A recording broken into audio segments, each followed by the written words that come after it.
Digital 410 proudly presents the What's the Scuttlebutt podcast with your hosts Don Abernathy, Jeff Copsetta, and Henry Sledge. The United States aircraft carrier Hornet, part of a task force steaming into Japanese waters, is now revealed as the secret base from which American planes first bombed Tokyo. Here is that secret airfield.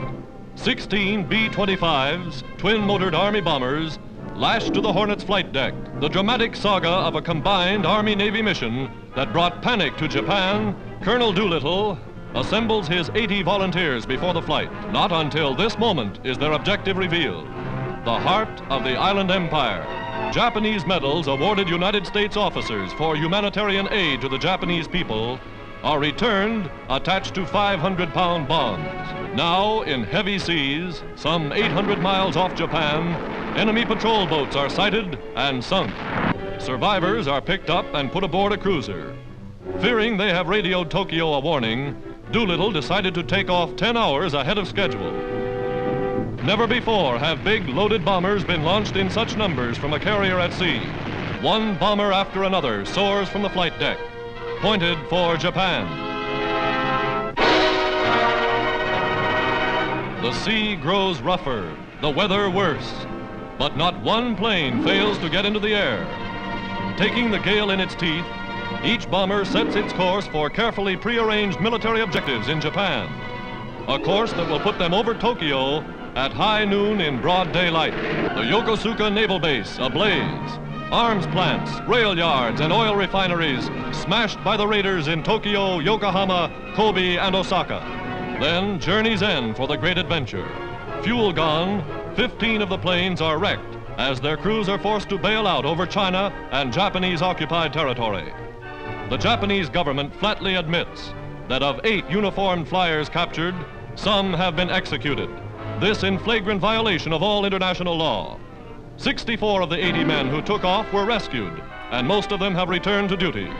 What's up, everybody, and welcome to another episode of the What's the Scuttlebutt podcast, your favorite World War II-based podcast, and we just learned something tonight. I tried to start the show off with Jeff's commercial talking about what we're doing with the M-Block giveaway, and it was playing fine, but I have never played a video before on this podcast, and everybody could hear Jeff and Henry talking over it, so I had to dump out of it real quick. Luckily, I was listening to YouTube.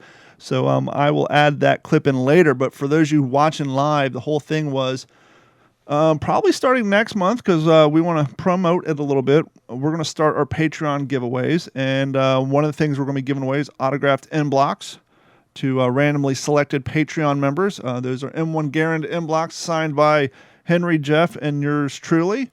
It doesn't matter what tier of Patreon you're signed up for, whether it's $1, $3, or $7.50.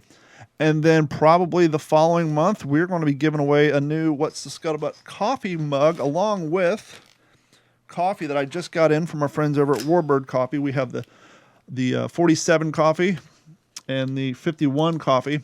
And the P47 coffee is maxed out on horsepower and caffeine level, whereas the 51 coffee is a level 2 horsepower. So if you enjoy coffee but maybe don't want to be bouncing off the walls, the 51 coffee will be for you, but we will be promoting this here more in the future. But Jeff and Henry, how are you guys doing tonight? Yeah. Good. I guess I need the P51 coffee, even though I would prefer the P47 coffee because the Thunderbolt is like one of my favorite airplanes, but I don't need to get that jacked. It's weird how... Go ahead. I had the 47 coffee first, and I haven't slept in a month.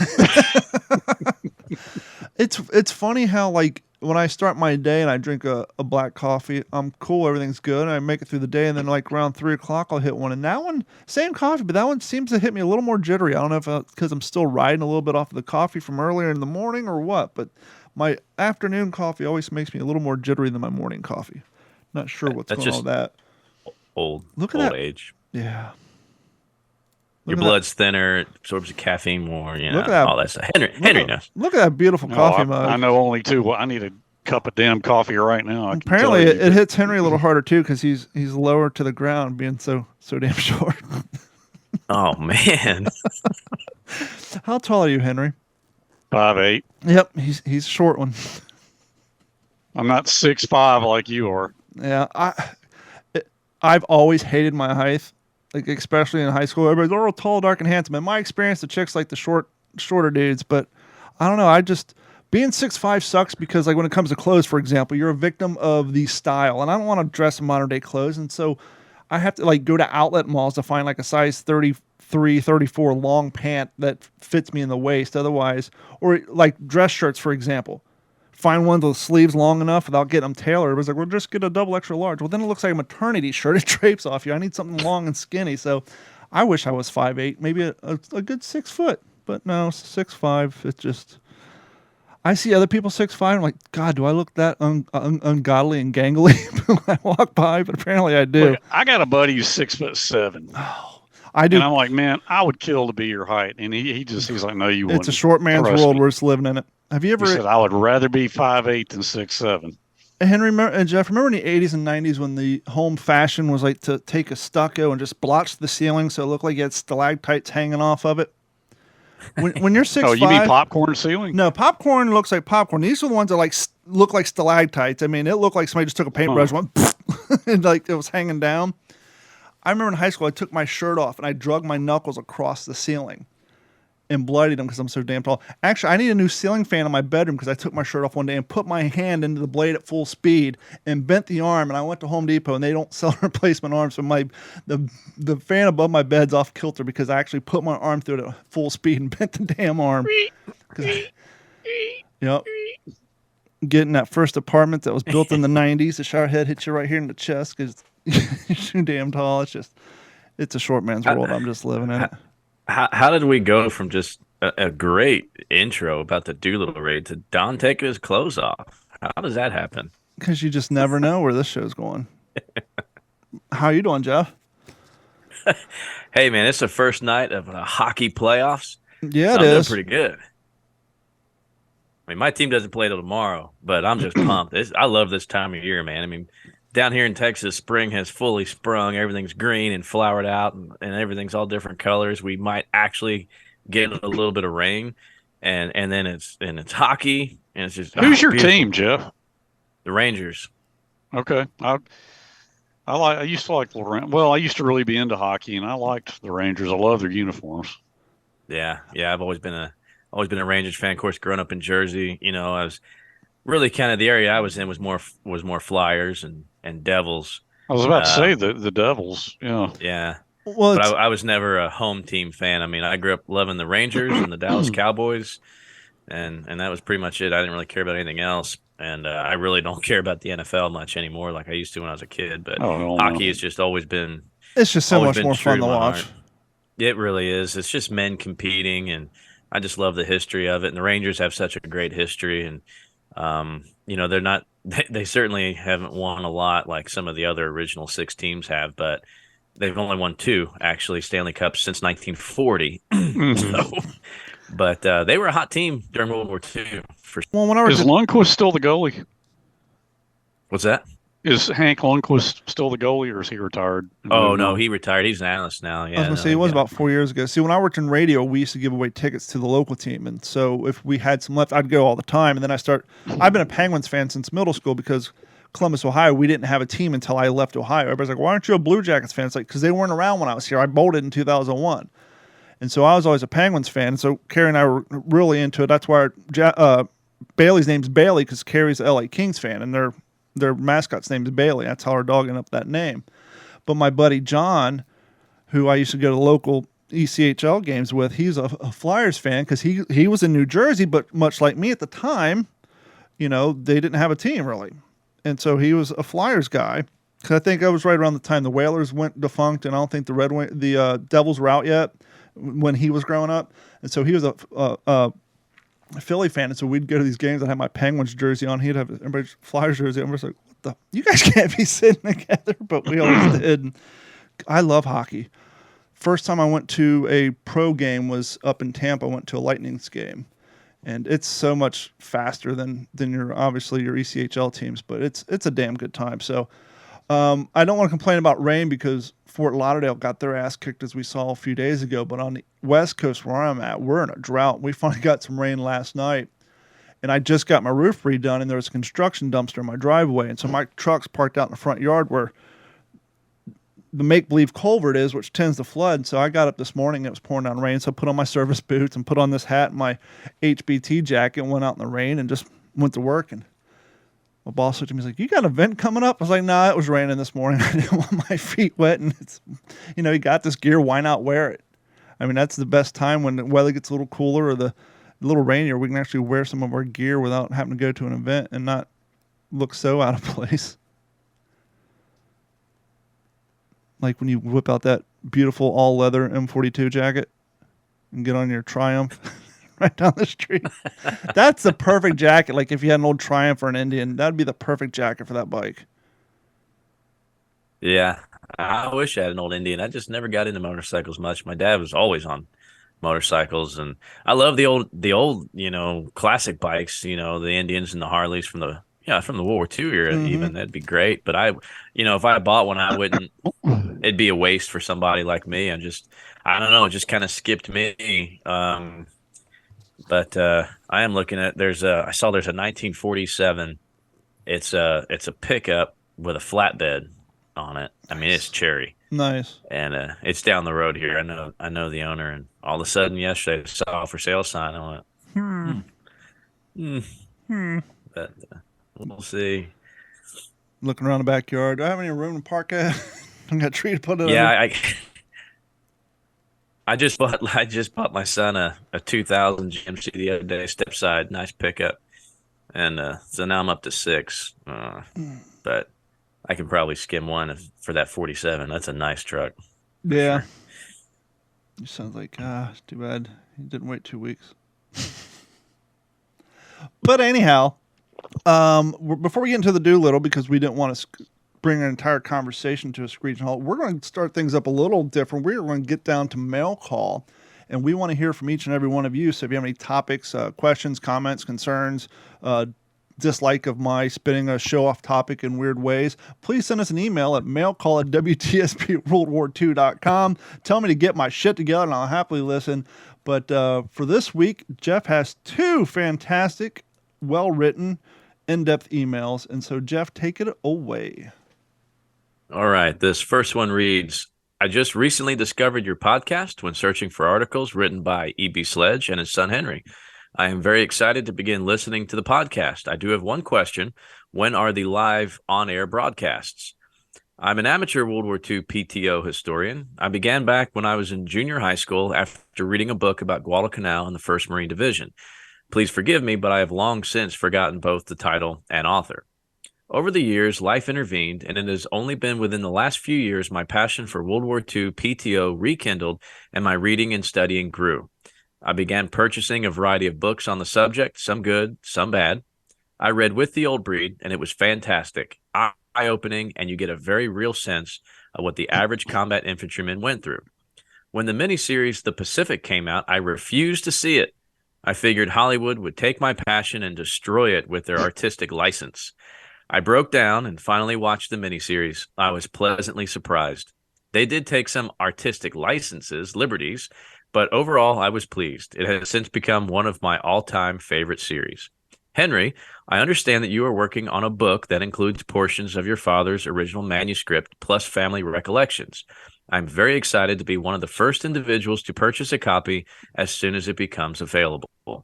I treasure each memoir of those World War II PTO veterans as they have now all but passed and we can no longer listen to their stories. I look forward to continuing listening to the podcast and learning even more about PTO.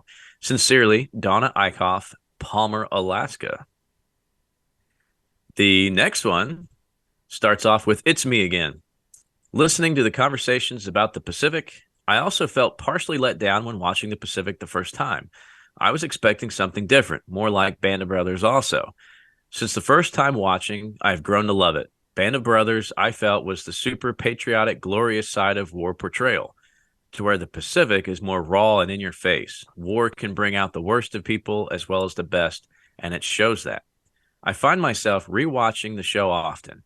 I read a lot, so when I read books like Guadalcanal by Richard Frank or Ian Toll's trilogy, you learn more about the actual battles. So when you rewatch the show, you understand the context of what is going on outside of just the shooting on screen. And personally, I feel you gain a better appreciation of what the show conveys and the broader scope of what their situations were.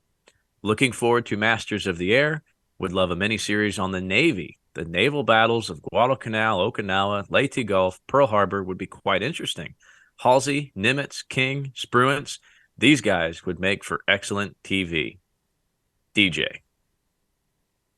Give Henry a few seconds if he wants to comment on either one of those two mails. Since man, those are two beautifully written emails. That's well, I mean, I don't want to pick one over the other. Obviously, the first one speaks to me a little bit more because I can't. You said, Jeff, her name was Donna? Yeah. Okay. Donna, yeah. Which, yeah, by the I way, mean, that's. Let us point out real quick that we have gotten some fantastic mail from our female listeners. So, and the fact that they're making themselves known, I love the fact that love it. we're appealing to both sides of the audience. So that's fantastic. So keep them coming. She inspired me. Thank you for reading that, Jeff. I mean, because, yeah, I won't go into it, but what we talked about before we went on, I mean, that's just like, God, thank you. Somebody's paying attention. I feel like I'm doing something worthwhile. But to move on to a broader scope, I mean, I love that folks are seeing the Pacific. I love that people are looking forward to Masters of the Air. I mean, and catching our show. I mean, it's all good. With Masters of the Air taking as long as it has to go from pre-production to production to post-production to release, are we running out of time for Tom Hanks and Spielberg to do a Navy series? Because I mean, it's taken quite a bit of time, and they're not getting any younger themselves. I mean, yeah, obviously you can direct. Eastwood has shown us you can write and direct well into your golden years. But with that being said, are we getting close to running out of time for at least that production crew to do something? That is an interesting question. I know, Leighton and I talked when we were coming home from the 20th symposium of Band of Brothers. John Orloff was there, and he's one of the main screenwriters for Masters of the Air. And Leighton was just kind of giving me some scoop on things he had heard. But to stick to your question, Don, I don't know. Jeff, do you have any input on that? Or hypotheses, for that matter. I mean, it's all speculation. Yeah, my very uneducated guess is as long as Hanks has blood flowing through his veins, he's going to make good cinema. Yeah. I don't know. Now, I think a better question is it already too late to garner enough interest to where Masters of the Air will be as successful as the other two?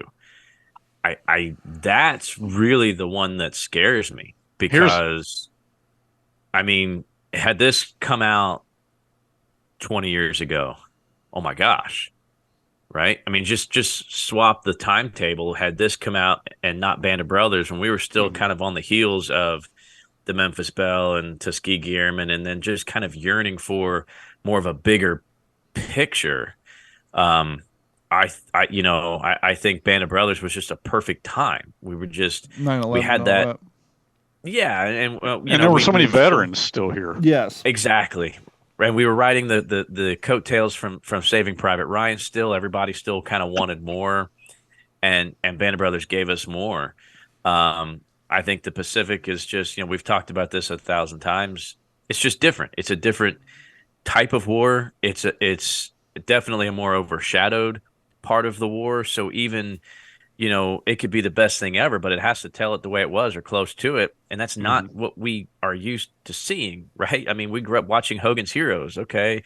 They make jokes and they treat their POWs great. Not so much in the Pacific theater. So, and we'll talk a little more about that, I'm sure, once we get into Doolittle tonight. But I hope that this is not already, Masters of the Air is not already too late. I don't know. Going forward from a naval perspective, that'd be great. But I hope this thing doesn't flop because I'm just so pumped. I know I can say this, and this is, our buddy Leighton was kind of giving me some scoop on this. I mean, he had heard John Orloff say this, that we heard the criticism of the Pacific. All right, like you said, we've talked about that many times. Masters is going to, it faces a challenge because you talk about, the Pacific didn't focus on one unit. Well, they couldn't. We've talked about that. But Masters, think about it.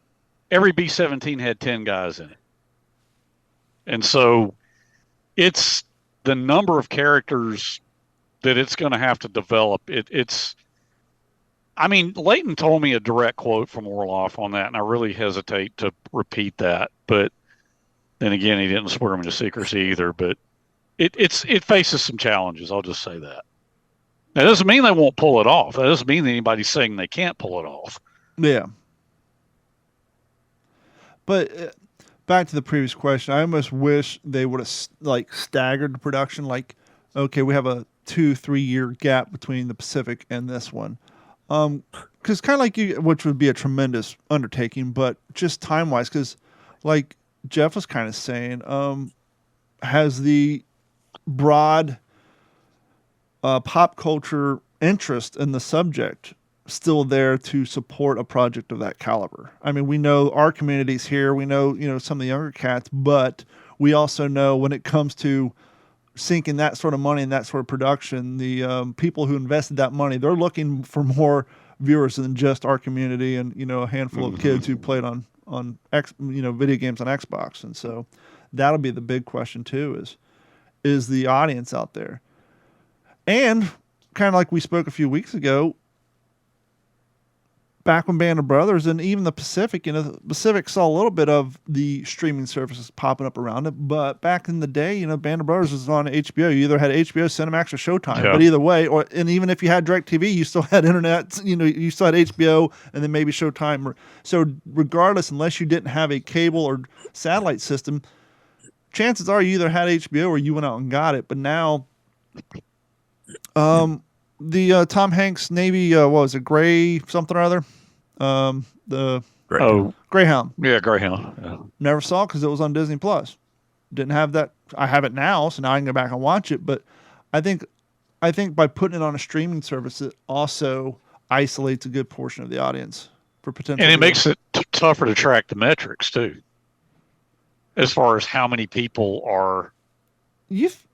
Actually, I would think streaming would be easier because they can actually see downloads versus, back in the day, Comcast couldn't say, hey, X amount of people turn on their cable boxes and watch, because I think at that point, I don't think that was even legal to do. They had to rely on Nielsen ratings where they made random phone calls.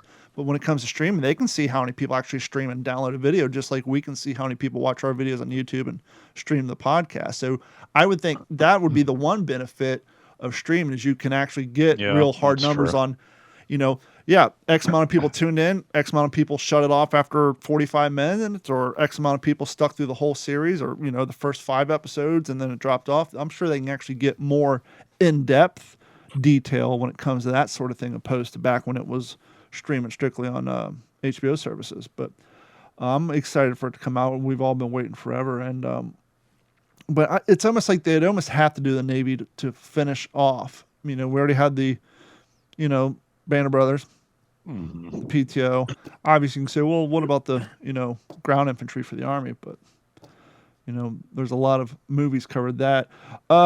Dennis Blocker tuned in. He said they should do the Heart of Hell for the Navy and follow the crew home front through the invasion of Saipan, Guam, Tinian, and Iwo Jima.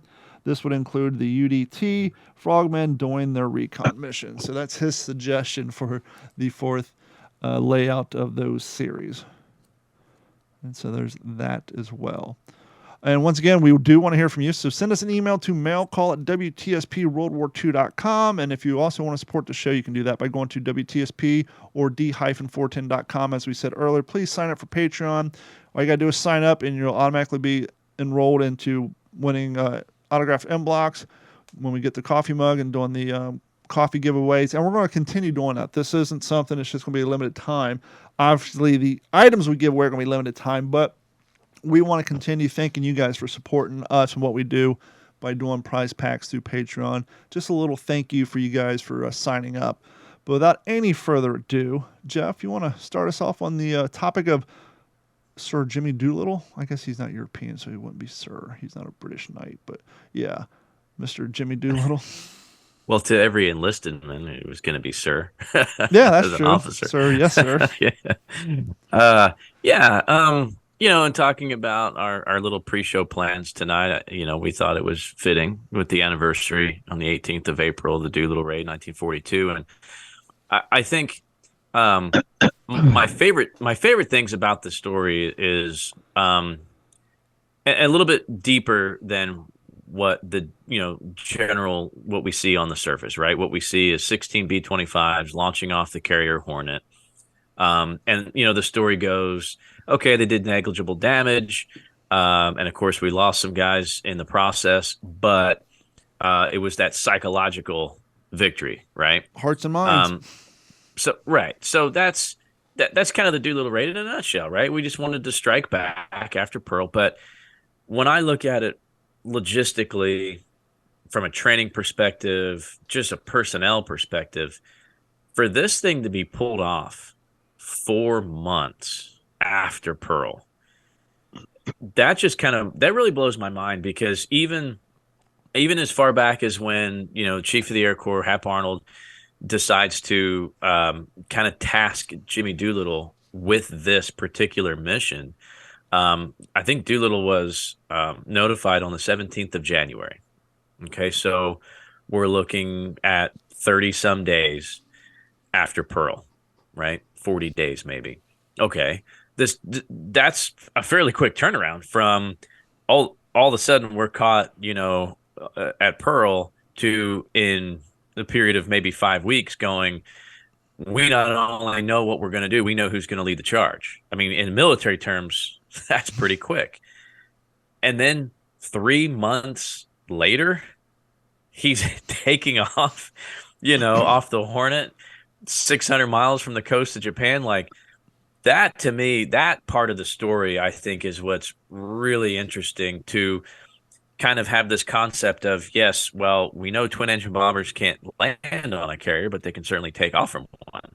If they're light enough. Okay, how the heck do we do that? How do we train? Right, yeah. So weight was a big factor, and I think they started training there in Florida. Yeah, Don, you may they did be able to down near Eglin. Yeah, Eglin Field. Yeah. So, and then over to California, and then all of a sudden, there's these aircraft being loaded onto the Hornet that the Hornet skipper, Mitcher, didn't really know what this mission was. Even him himself was kind of kept in the dark. So, to think about the secrecy of it, and I want to say that these guys, these flyers, there were 16 aircraft, and with a crew of 5, so there's 80 individuals, right? 80 quote unquote Doolittle Raiders, and I think they were picked from at least, I think, 2 or 3 different bomb groups.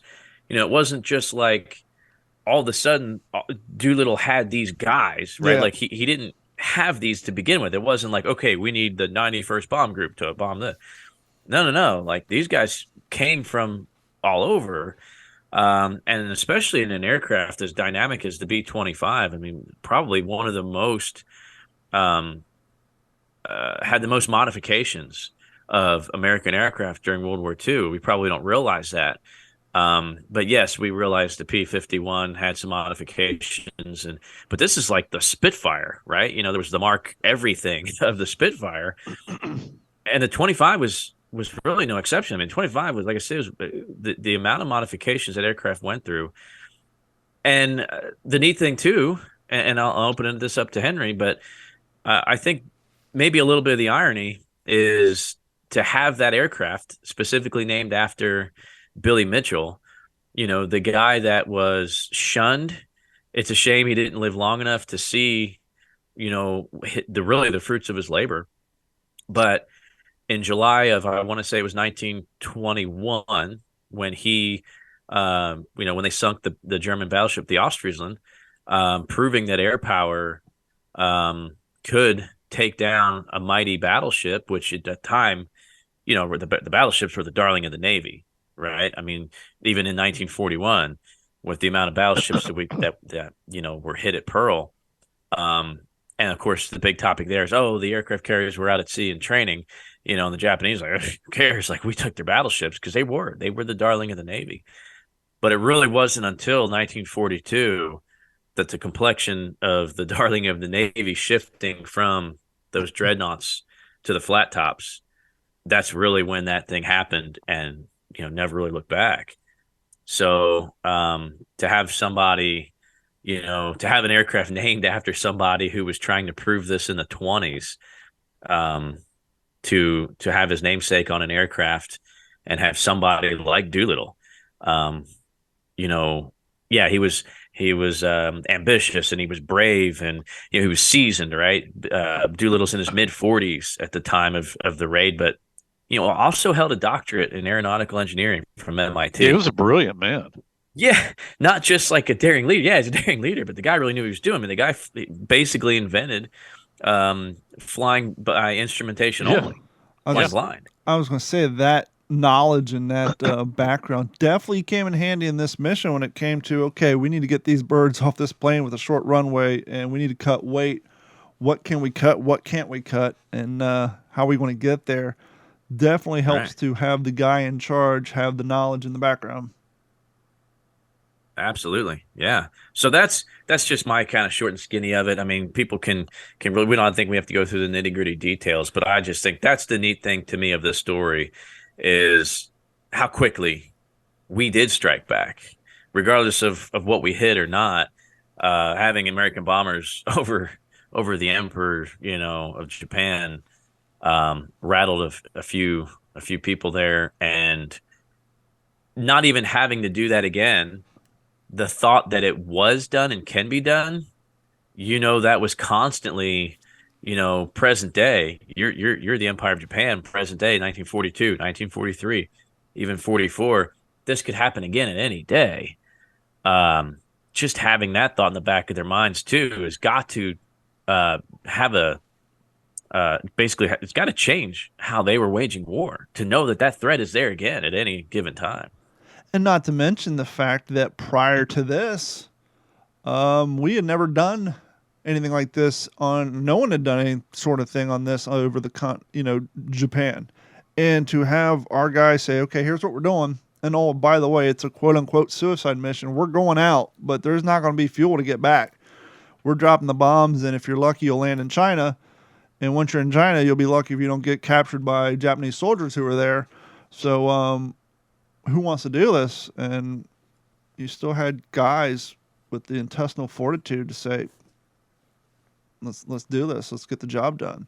That in and of itself is what makes this mission even more notable to history.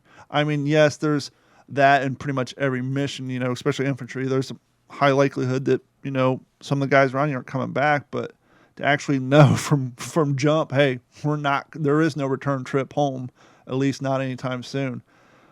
That in itself is just like, holy shit.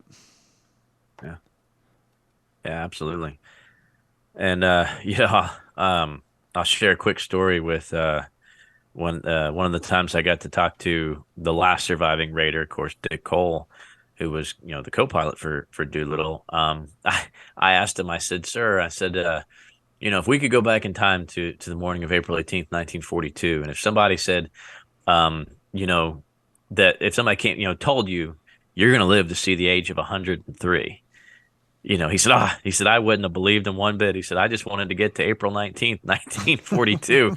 And he said, he said it was the best day and it was the worst day that he ever experienced, in the military. And of course, why it was the worst day. He said, I had to basically, you're at something like 9,000 feet deciding if you're going to have to jump out of this aircraft.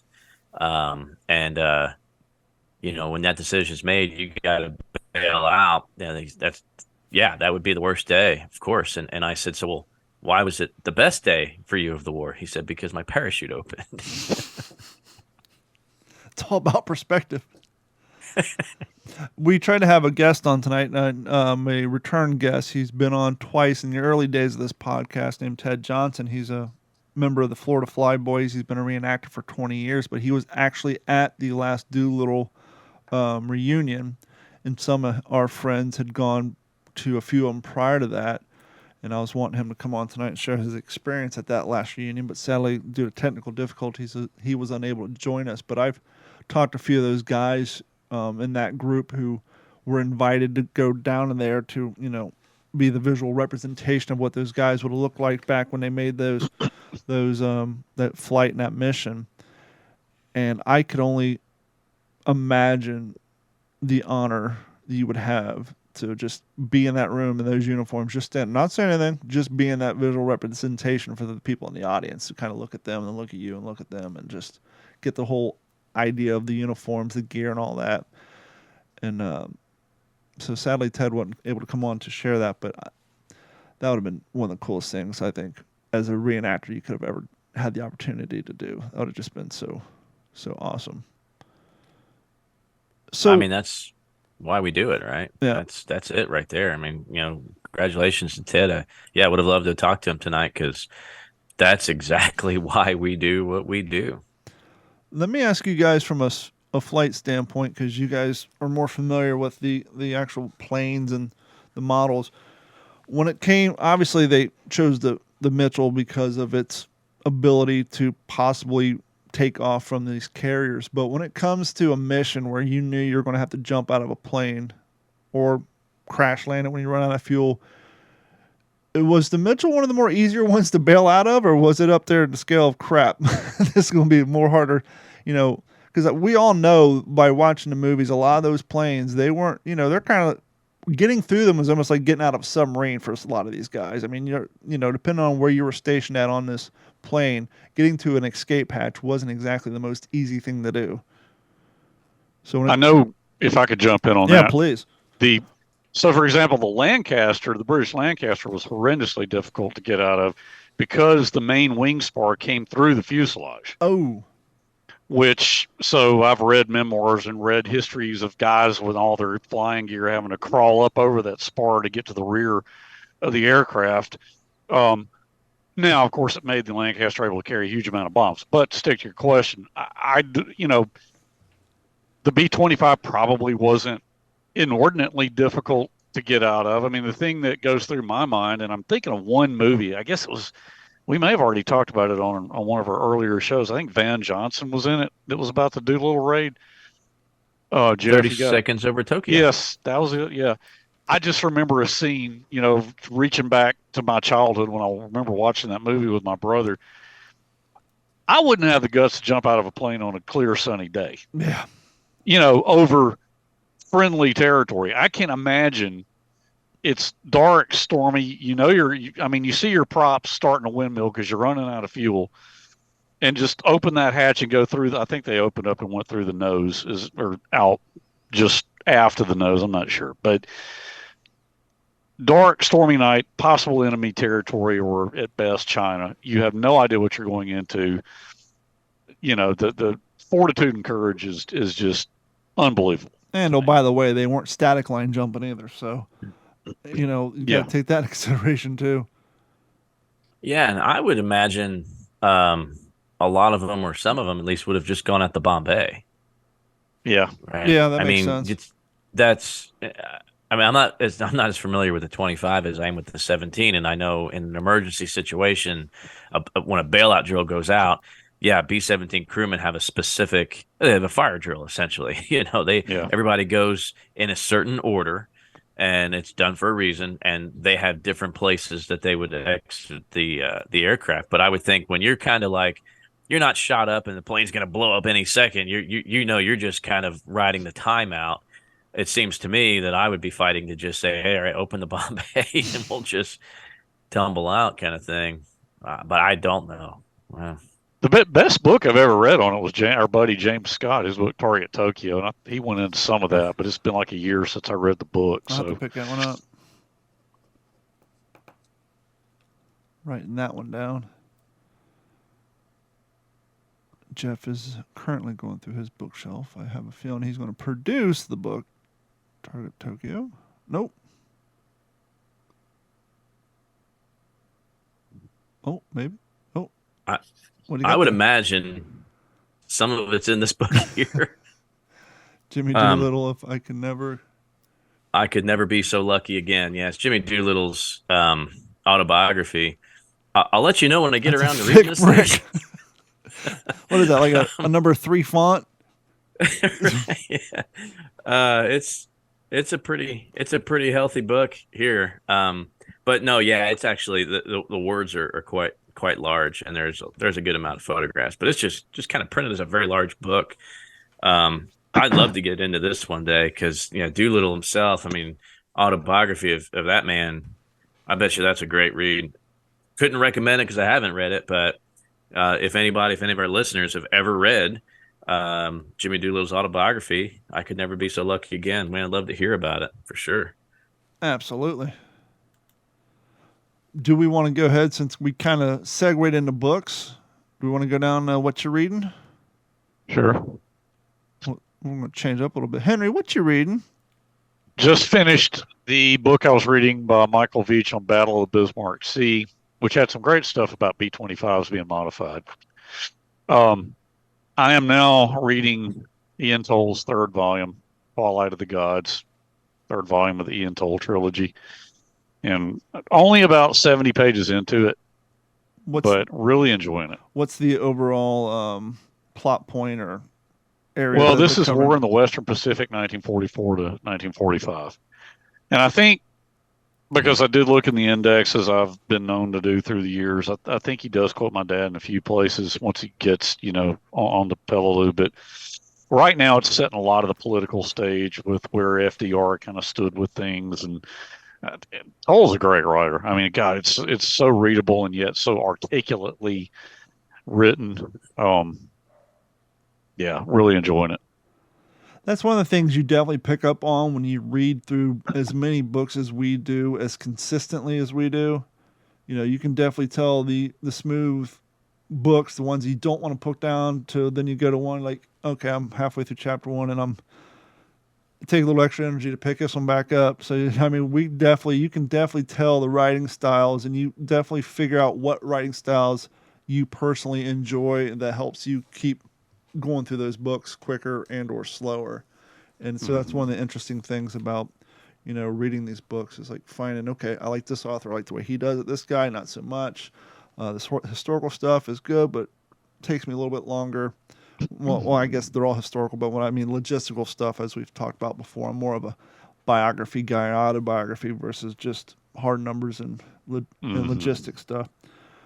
Jeff, what you reading? Well, I can definitely attest to a book that I'm reading slower, not because of that it's boring in any way, because it is quite the opposite. But a lot of our listeners know I've been reading With the Old Breed for the second time, and I will probably finish it tonight, and I don't want to. I don't want to be done with it. I've really been trying to pump the brakes on it. But I think I'm going to move into like I said, I'm gearing up for Europe, so I have to look ahead to, like, okay, what book do I want to be reading when I'm there? And that's important to me, because I can pick up a book off the shelf, even if it's something I read 10 or 15 years ago, and I know where I was at reading it. It has to fit, right? Yeah. Just weird like that. So sometimes that subject matter, when I'm looking ahead, okay, what do I want to get into? It definitely is going to depend on my surroundings. And I thought I'm definitely going to take this one to Europe with me. And if y'all follow me on Instagram, you already saw that I ordered this. But I got Men at War by Ernest Hemingway. I got a first edition. I found it. I can't believe it. Printed in 1942, and this is significant, and it actually has a tie with the Old Breed, or for those folks who have maybe only seen the Pacific miniseries. But that's the book that was thrown away in a trash can. That, as the story goes, Henry's father, curious, walks up to this trash can on Pavuvu and picks up this book. It should have looked exactly like this, being a first edition, and opens it, and signed by the previous owner of the book, A.A. Haldane, and goes and just leaves it in the trash can for whatever reason, with the disgust of losing somebody he was so close to, and one of the best leaders that he knew, or for whatever reason just didn't want any part of that. So I've been kind of moved by that scene. Of course, me being a huge Hemingway fan, I knew eventually I was gonna own that book. But that's not the kind of book that you just buy a new one paperback. I had to find a first edition, and I'm proud to have that one. So that I may kind of just pilfer through Because if you're not familiar with that book, Men at War is not written necessarily by Hemingway. This is a collection that Hemingway put together of a lot of authors that wrote just strictly about war and men at war. So he does the introduction for it, but there are stories in here. They've Red Badge of Courage, Stephen Crane, right? There's stuff from Julius Caesar, all over the place. Teddy Roosevelt, Xenophon. So this is just kind of a culmination of men at war, all wars. So it's always good to broaden our horizons. So looking forward to kind of diving into it. I think it's kind of cool that you didn't hesitate or even put a second thought of saying, okay, I'm going to take this first edition I just got and schlep it on a plane with me in my baggage and my carry-on across the world via, a modern day bus that flies, because it's not like air travel is what it once was. It's just, I'll cram it in the back of the seat in front of me and pull my tray table down while I enjoy my sub, and then I'll get back to it. Because a lot of people, if they're a Hemingway fan or whatever, and they get a first edition from 1942, regardless of what it is, they might be a little more delicate with it and put it up on the shelf and not want to touch it. But you're like, come on, Ernie, we're going on a flight. Right. That's just how I am. I mean, I have no intention of deliberately damaging this book in any way. I like to be easy on my books, but at the same time, I don't want to buy a wall hanger when it comes to far, right? Books are meant to be read. So sure as heck, I'm not going to buy a book. Yeah, absolutely. So that's how it should be. They say that libraries should never be too clean or too dusty. Just the right amount of in between of people coming in and reading books. So, and they just got to have just enough of that bookbinder smell. So right. I am on the back half of I'm Staying with the Boys, the biography of John Basilone. What's up, dog? You just ran in here like the police. I'm right around the time where he just finished up the War Bond tour. They covered a little bit in the Pacific, and I don't know, I can't remember if they actually talked about exactly how much money he raised on that tour, but it's a staggering amount to think, like, in 1943 money, it's something like $5 billion with a B. Good God. They raised a tremendous, I think their goal was like 15 million or something, and they raised like between 1 and 5 billion with a B on that tour, where they were traveling around doing their War Bond tour with the actresses and the comedians and stuff. And so the amount of money that he was able to raise, and it's interesting how he kind of went from felt like he was kind of the monkey with the spotlight on him. Like he talks about early in the book how as a student, he had a hard time speaking in front of class. He wasn't very good at presentation, and now he found himself where he had to get up in front of these large groups of people. And he's a little bit resentful at the beginning, but actually after he realized the amount of money they were raising and the amount of things that they could buy for the guys on the front line, he finally realized, holy hell, I'm making a difference here. And his opinion definitely changed by the end of that tour, which is interesting to see.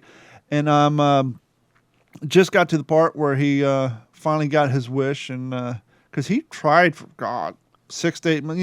In the series, it made it look like, he just went to chess. He said, "Hey, put me in, coach. I want to train." But no, it took a lot of talking and getting to the right people, because they kind of saw him as a cash cow. Like, there's no way in hell we're sending this guy back. I mean, look at the amount of money he helps us raise. Why would we send him back anywhere? And finally, he talked to the right Marine and who felt the same way, and got him sent to Pendleton to do some training. And so that's right where I'm at on the book before they set off. But it's definitely an interesting book. And I said it before, the hardest part for me, and I'm sure a lot of people, is the fact that we know what happened to him, and that this book is not, even though it's told in the first person, it's not written in the first person. I'm sure there's a lot of letters and stuff lifted and information, but I'm enjoying it. It's a pretty good read, and you definitely learn a lot more about at least the author and the family's perception of how he felt about things and the way things went in his personal life. And it's a pretty good read. I know Jeff's a big fan of that book, and if you guys are curious about Basilone, and maybe you've seen a little bit from in the Pacific or some newsreels and just heard the name, and you want a little bit more deeper look into his family life and growing up in Jersey and his time in the Army, where he pretty much spent more time beating up other cats in the army in the boxing ring than he did anything else. And you really want to, learn where the name Manila John Basilone came from, definitely check out that book. I'm Staying with the Boys, the official biography of the John Basilone. That's what I have been reading, and I'm just about done with that. And I don't know where I'm going to go next. I'm looking at my bookshelf, and I'm not sure where I'm going to go next. And that's one of the other fun questions when you wrap up a book and you're like, okay, well, we're in the Pacific. Do we want to go to European theater? Do I want to get back into these submarine books? And so I'm not quite sure where I want to go next. And maybe if you guys have a suggestion where we should go next, we're always telling you about the books we're reading and what we think you should read. As per earlier, send us an email at that same email address, mail called WTSP World War II. That's WWII.com. And tell us what you're reading. And give us some suggestions on some books to check out. And maybe we'll happily do so. And we are working on having 2 authors. One of them returning who just did a world trip. Jared's going to come back on. And then I'm working on another author who's going to be coming on shortly after that. And so we definitely have some more guests coming down the line. Henry, do you got anything coming down the line? No. You want me to plug what we had talked about earlier? Sure. Talk about whatever you want. I just I'll just make it brief. So in this, I hope our Donna, who sent us that lovely email, is listening. So I have finished the rough draft to the book that I've been working on. Now I'm going back through and self-editing and trying to pare it down and eliminate the things I don't want. But the original unedited manuscript with the old breed, here is how big it actually was. So everything out of that I analyzed and decided I wanted my manuscript, I've got it transcribed over. I've roughed in my own voice. So now I'm going back through making the second pass, and was emailing with John McManus saying, hey, it's 173,000 words. Where do I need to get it? He said, shoot for 130 to 145. That's just a rough target that I'm going to try to get to, and then go back and polish it some more. It's a slow process, but it is moving forward. You're kind of getting a view of what your father and your mother went through. They had a whole lot more letters and more words than the publishers wanted to print. Yep. Henceforth, what you have available to you now.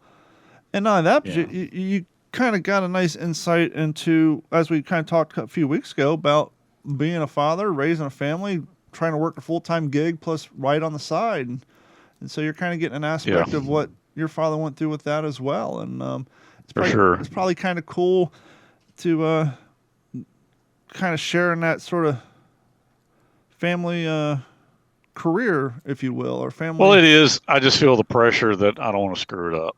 Sure, and as we can all expect, and we're all got faith in you, but it's kind of got to be kind of cool to be able to share those thoughts of not only him but your mother as well, because as we all know, she's the one who did the banging out of the keys and at night, and along with him, and it was definitely a family affair, and now you're kind of sharing that legacy in more than one way, really, because now your kid gets to experience what it's like to have his father down in the basement banging away at a keyboard all night, and it just keeps going and going.